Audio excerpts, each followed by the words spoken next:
Hello hello hello hello అందరికీ నమస్కారం. ఎవరు బాబు వచ్చింది? ఓహో, ఈ మధ్య ఎక్కడ చూసినా విడుదల రజనీ పేరే వినిపిస్తుంది. గమ్మత్ ఏంటంటే ఈమె కూటమి ప్రభుత్వాన్ని విమర్శించో జనం సమస్యల మీద మాట్లాడో ట్రెండింగ్ లోకి రావట్లేదు.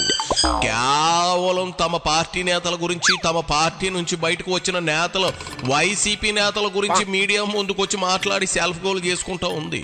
ఈ మధ్య లావు కృష్ణదేవరాయలు, అదే ఒకప్పటి నరసరావుపేట వైసీపీ ఎంపీ, ఇప్పటి పేట ఎంపీ అయిన లావుని టార్గెట్ చేస్తూ ఈ మొన్న ప్రెస్ మీట్ పెట్టడం, అందులో జగన్ రెడ్డి తమ అప్పటి ఎంపీకి కారు సౌకుగా భూములు కట్టబెట్టడంటే రివర్స్ లో కౌంటర్లు ఇవ్వడంతో లైవ్ ఇచ్చిన సొంత మీడియా ఛానల్ సాక్షి కూడా తర్వాత ఆ వీడియోలు డిలీట్ చేసేసింది.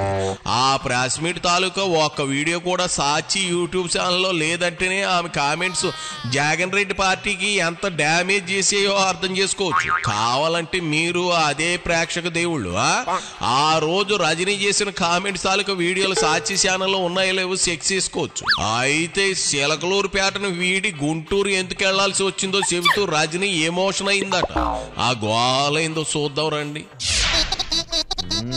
2024 గురించి వారు మాట్లాడుతూ ఉన్నారు. 2024లో ఏమైందనేటువంటి విషయం మీకు, వారికి, ప్రజలకు స్పష్టత ఇవ్వాల్సినటువంటి బాధ్యత నా మీద ఉంది.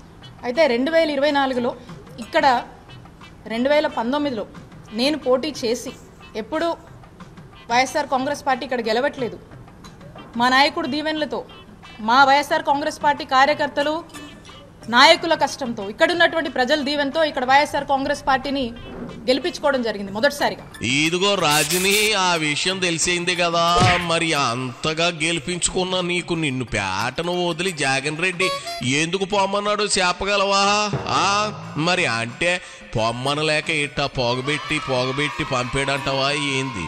ఎందుకు మార్చాడు నీ సీటు? ముందది చెప్పు.